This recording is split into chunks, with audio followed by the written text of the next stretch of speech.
Hello everyone and welcome to INFOGIST TV. In this video we will be talking about former president of the Federal Republic of Nigeria. He served from 1999 to 2007, and before then this man served as Nigeria's head of state. He was the commissioner for works at some point. He's held several positions, and you can say that is quite relevant when you're talking about Nigeria's journey from 1960 until this moment. He didn't retire from partisan politics until January of 2022, and that is Chief Olusegun Matthew Okikiola Ogumboye Aremu Obasanjo. Yes, I just gave you all of this man's full name.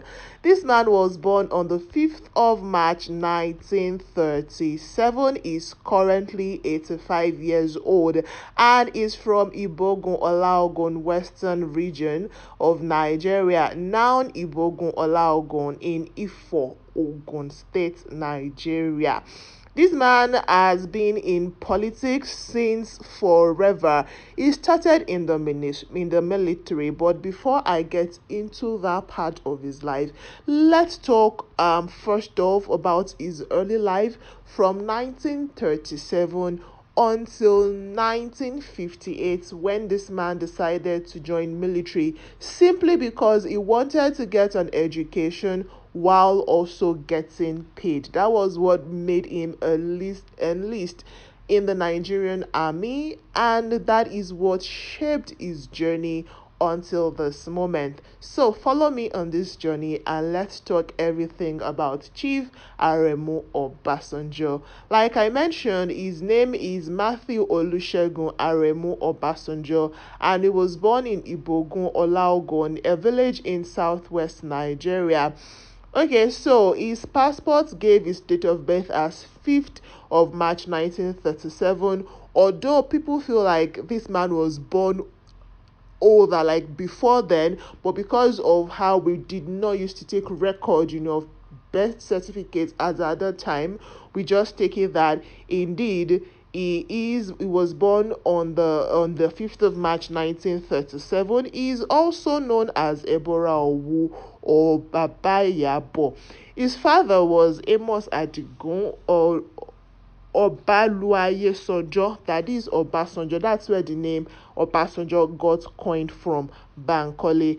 And his mother was Bernice Ashabi Bankole. You understand? So his surname first off was Bankole, but his father was Obaluaye Sojo, and that is where they coined the name Obasanjo from, which is now this man's surname. He's the first of 9 children. Only he and a sister, Aduni Oluwole Obasanjo, actually survived childhood. He was born to the Owu branch of the Yoruba people. The village church was part of a mission set up by the U.S. Southern Baptist Church, and Obasanjo was raised a Baptist.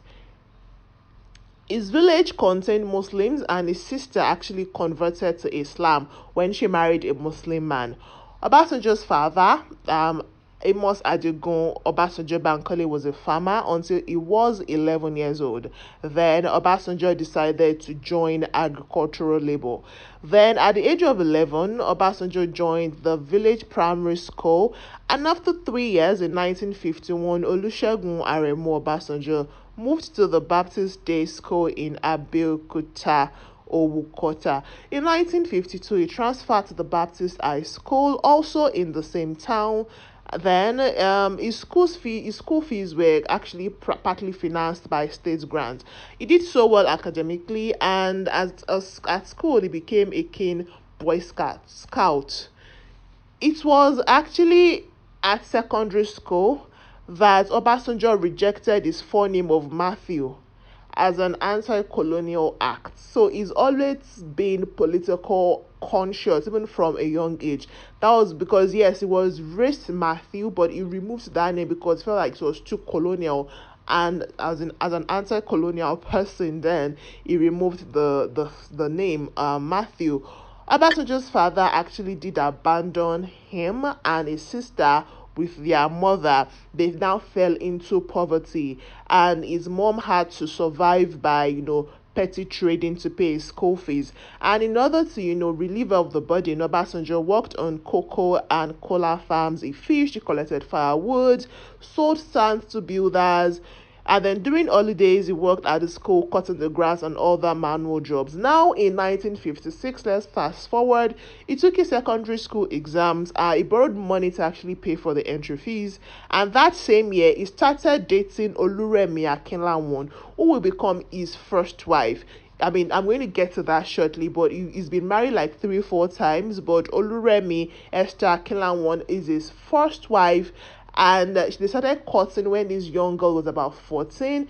They dated for 8 years, and when she was 21 was when they got married. But I'm fast forwarding, let's come back to where we are. They started dating in 1956 when Obasanjo, the former president, took his secondary school examinations. This lady was the Owu daughter of a station master who was also polygamist. Where was I now? Then he left school, he graduated from school, he moved to Ibadan in Oyo State, where he took a teaching job. Then he sat for the entrance exam for the University College Ibadan UCH, but he didn't pass. He passed actually, but he could not pay the school fees. And then was when he decided to pursue a career as a civil engineer.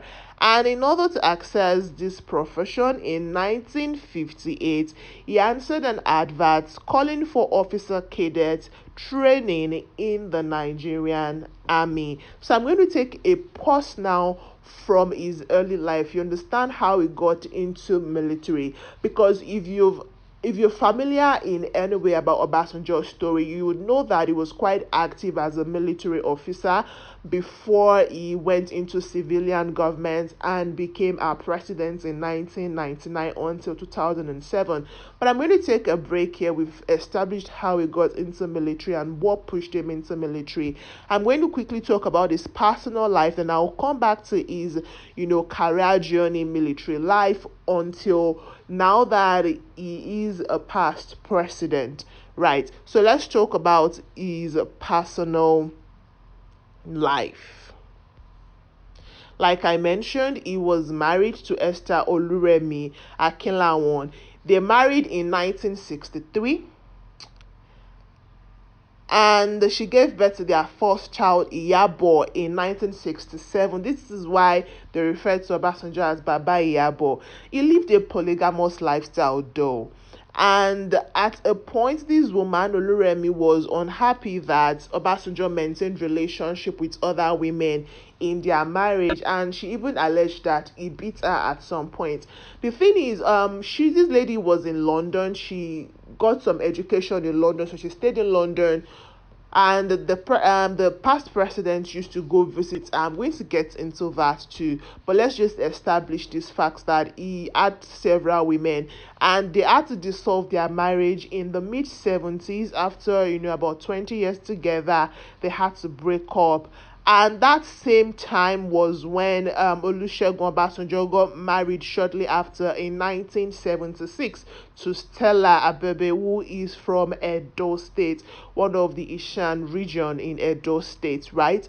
That same year though, before 1976, also between 1970 and 1976, he had a common law relationship with NTA reporter Gold Oru, who bore him 2 children. Then he now got married in 1976 to Stella Obasanjo. He met her on a visit to London. She also gave birth to 3 children for him. Are you counting now? We don't know specifically know how many children Obasanjo has, but we know for a fact that he has about 8 of them, thereabouts. Now, he also had other relationship while he was with Stella. They got married in 1976. Some other of his partners include businesswoman Linda Suarez, who was murdered by car thieves in 1986. And on the 23rd of October 2005, the president, then he was already the sitting president, his second term in office though, he lost his wife, the first lady of Nigeria, Stella Obasanjo, the day after she had and abdominoplasty in Spain. In 2009, the doctor, known only as AM, was sentenced to 1 year in jail for negligence in Spain in order to pay restitution to her son, one of the three children that she bore for Obasanjo, of about $176,000. And Obasanjo was actually quite private about his relationship with all of these women, but we know that he had several women. In fact, minus these two women I mentioned, he also had a relationship with the late Mojisola Adekunle. She's also dead now. So three of his wives are actually dead. That's Linda that I mentioned. Stella is dead. Mojisola is also dead. But Esther is still very much alive. She's one of his ex-wives. And there's another wife of his, Bola Alice, that is said is currently still in his home, although I don't have verification for this part of the story. But let's continue talking about his private life. It is said that some of his children actually do not like him because they feel like he gave them no special privileges and that he treated their own mothers quite poorly. Remember that he had so many of them. Ethnically, he's a Yoruba man.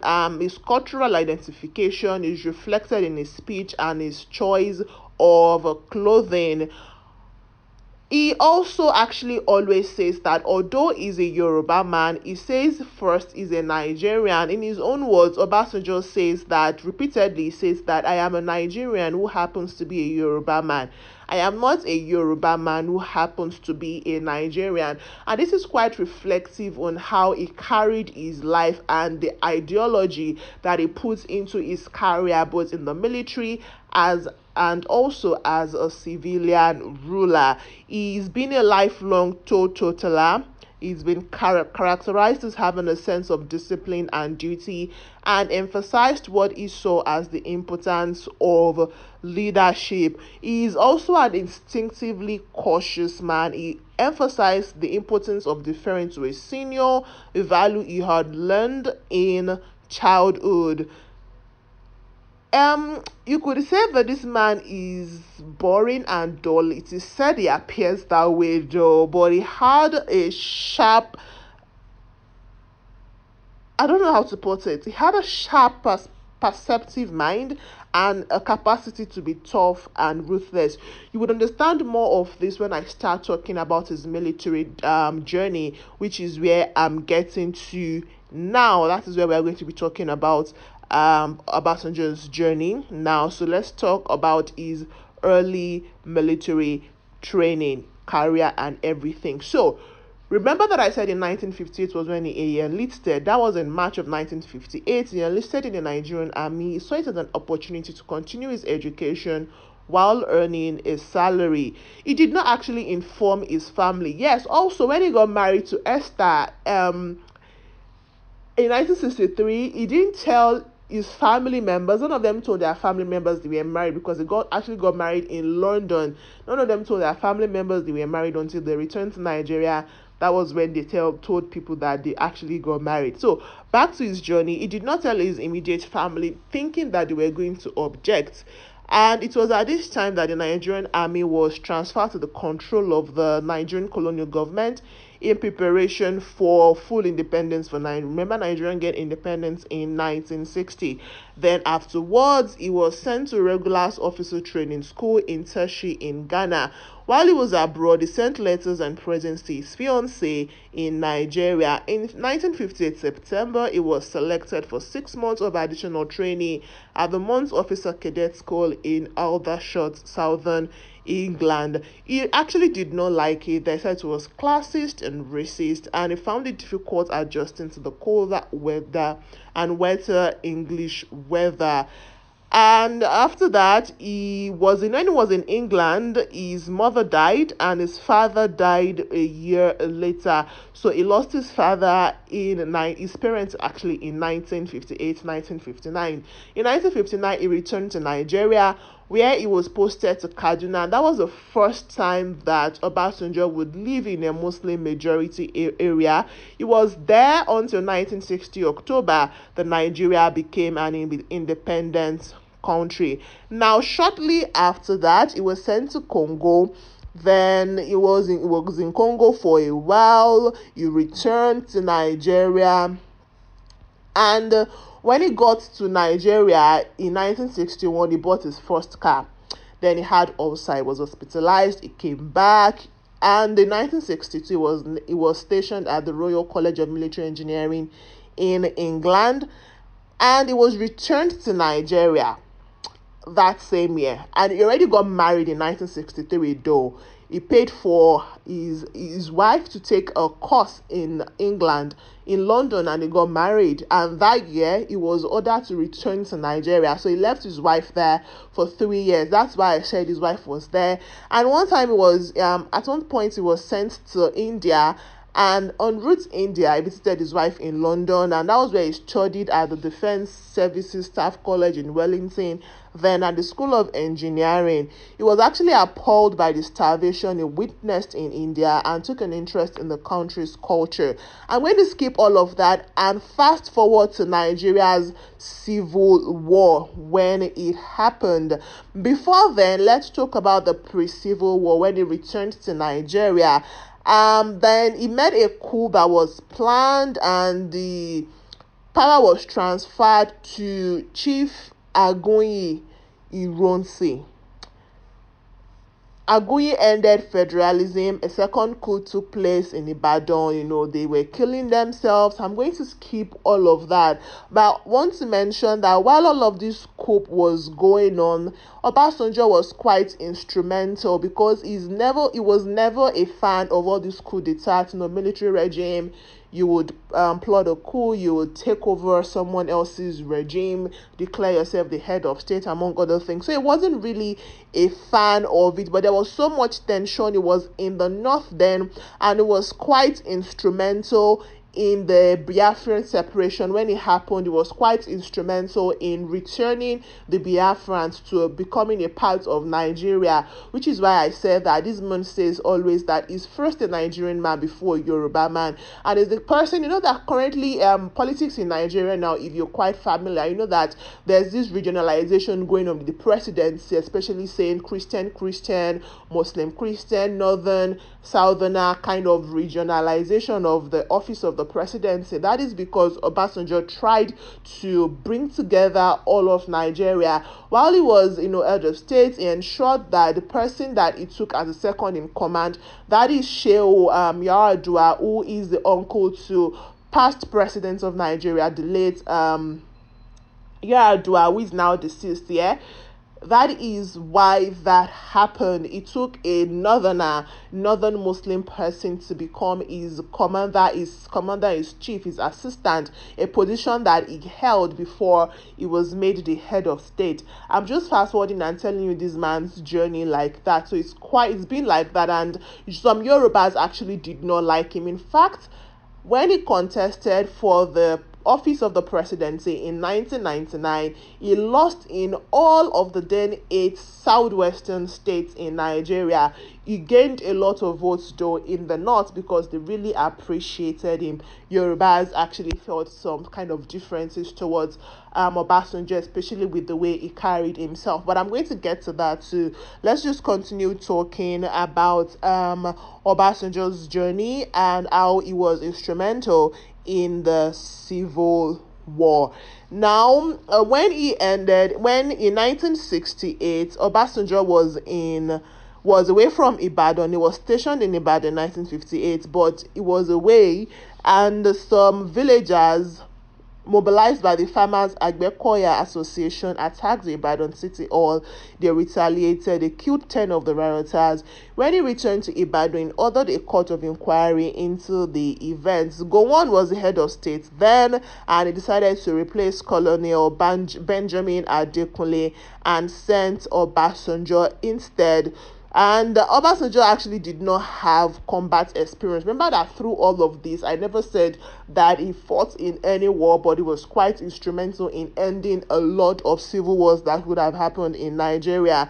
So he arrived at Port Harcourt to take up the new position in 1969, and then he was in charge of 35,000 and 40,000 troops. He spent all of those times, trying to repel Biafran attack. He was quite successful. Then he did some things. You might have heard story that Obasanjo sent bombs to some persons. He bombed them when the Biafran people were trying to rear their head. Let me tell you how that story happened shortly. He was in charge the first 6 weeks. He repelled the Biafran attack on Aba. He toured every part of the front and he sustained injury while that happened. But that earned him reputation among his men, and they thought of him as a courageous person. In December of 1968, this man launched Operation Finishing Touch. He ordered his troops to advance towards Umaya. They took it on Christmas Day and he cut Biafra in half. On the 7th of January 1970, he launched Operation Tailwind, which captured Uli airstrip on the 12th of January, and at this, the Biafran leaders agreed to surrender. And on the 13th of January, met with their leader, their commander, Philip Effiong, and insisted that the Biafran troops surrender their arms and that the selection of the breakaway state leaders go to Lagos and formally surrender to Gowon. When this happened, this man returned to Abeokuta amidst a lot of celebration, hailing him, celebrating him for what he did. In 1970, he bought a former Lebanese company in Ibadan. In 1973, he established that business called Temperance Enterprises Limited. This is going to be relevant much later. He planned this so that he would be able to do, commercial businesses when he retires from military. He continued to invest in property. He had several houses. By 1974, he owned 2 houses in Lagos, one in Ibadan and one in Abeokuta. The rumors started spreading that Obasanjo engaged in corruption that was beginning to get spread in Nigeria. That time, his relationship, his marriage had already ended to Oluremi, and he married Stella Ebebe much later. Now, in 1975, a coup was led by Shehu Musaya Adra, the person that later became his second in command when he became the head of state. And they ousted Gowon, who fled to Britain. When it happened, they asked Obasanjo to become the second in command, and General Murtala Muhammad became the head of state. Together, they held a lot of things. Operation Deadwood, they fired 11,000 officials from the civil service. Seemed like they were putting, how would I call it now? They were putting sense actually in Nigeria. In 1976, though, they assassinated his boss, General Murtala Muhammad, and an attempt was made on Obasanjo's life, but the wrong person was killed. He did not attend Murtala's funeral in Kano. He left. He was actually worried that they were going to kill him, so he left. He went to Dodan Barracks and executed a lot of persons that they said was going to kill him, and he became the head of state from 1976 to 1979. I've told you about him being head of state. He did a lot of things. He tried to bring together North and South. He did all of those things. Economy policy. Actually, the first 6 months of his office as head of state, he actually reduced Nigerians' inflation rate from 34% to 30%. He cut back on university funding, he introduced the Primary Education Act, he introduced the Land Use Act. This man did a lot of things. Then transfer of power happened, right? But by this time though, he was already friends with the US government and was sharing ties with the UK government, right? He lifted a ban on political parties because he wanted civilian rules to happen. That was in 1978, and so we had a lot of political parties developing: National Party of Nigeria, NPP, National People's Party, NPN. We had Unity Party of Yoruba. We had a lot of parties. Election took place, and Shehu Shagari was declared the winner. That was in 1978.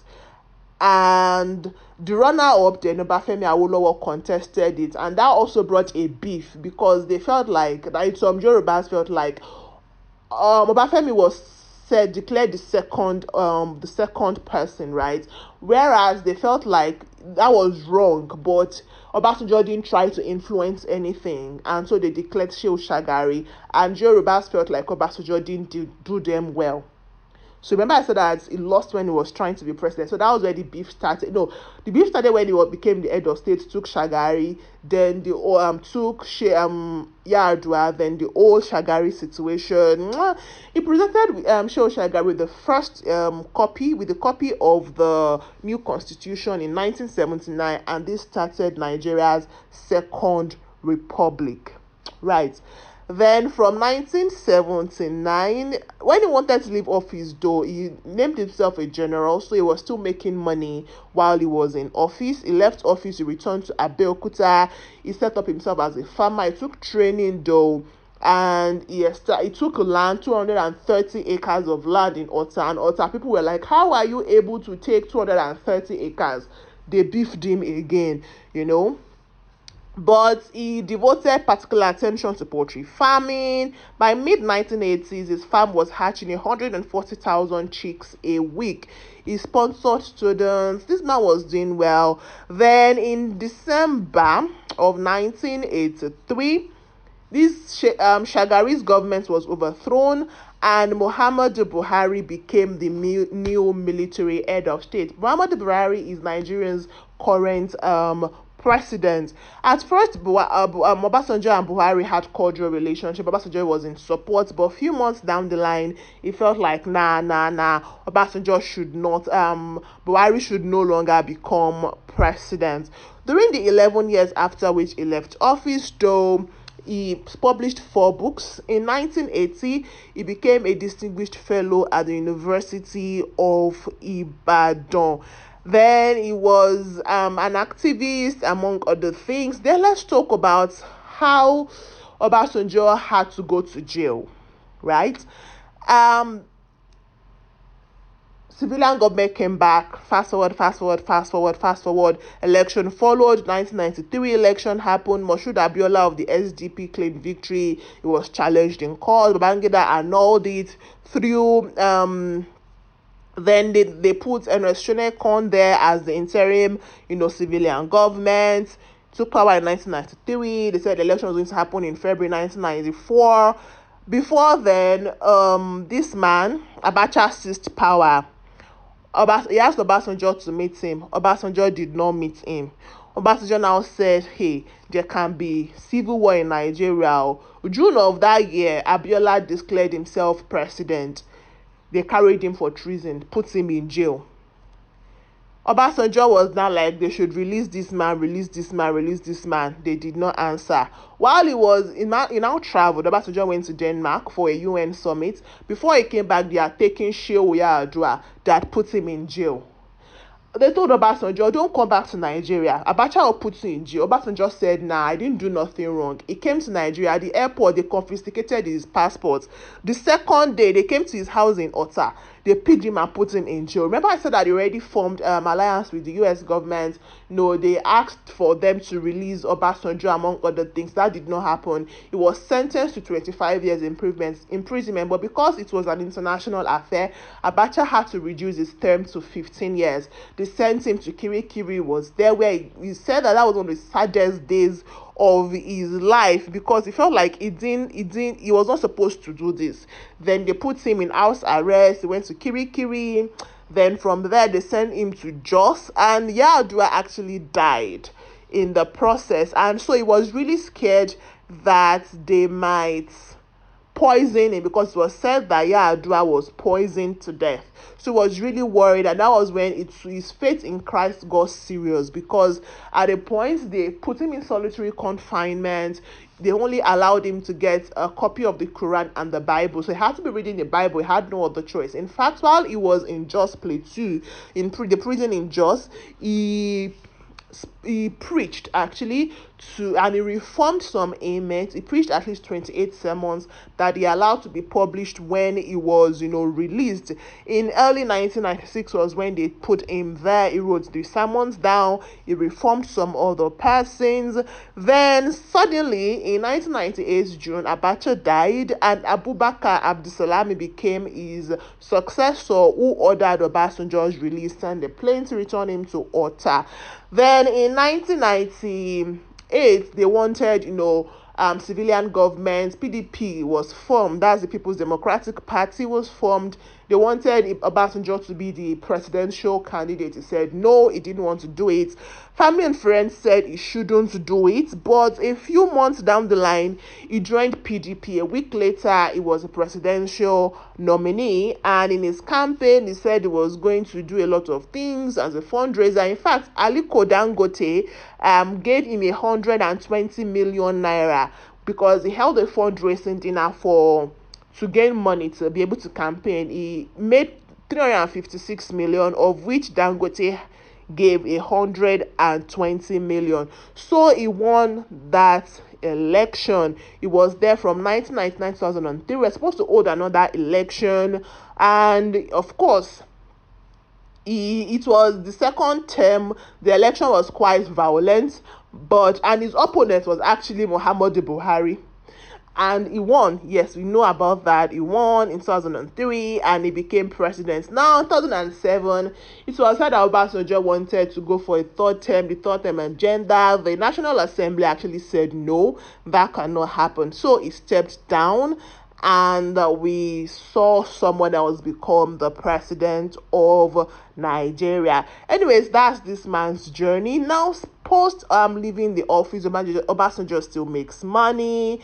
He still does a lot of things. In 2015, this man said he was leaving PDP to become a part of the opposition party APC. Then he was board of trustees. Then he said no, he no longer wanted it. He was the chairman. He said he no longer wanted it. In fact, he told somebody to tear his party membership. They should tear it.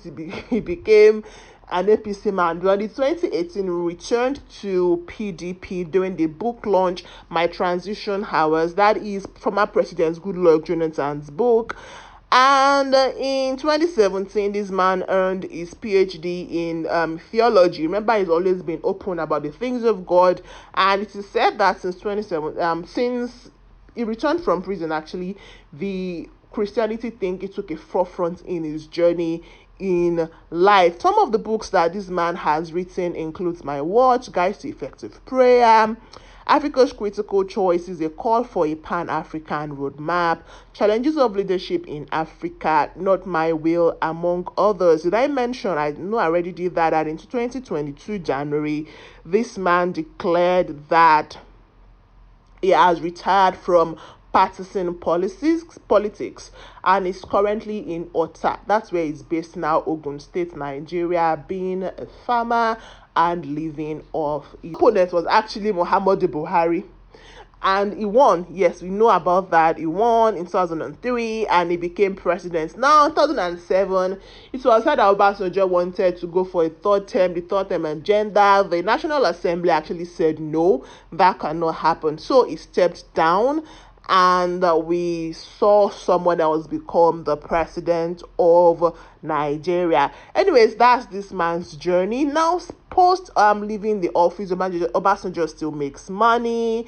He still does a lot of things. In 2015, this man said he was leaving PDP to become a part of the opposition party APC. Then he was board of trustees. Then he said no, he no longer wanted it. He was the chairman. He said he no longer wanted it. In fact, he told somebody to tear his party membership. They should tear it.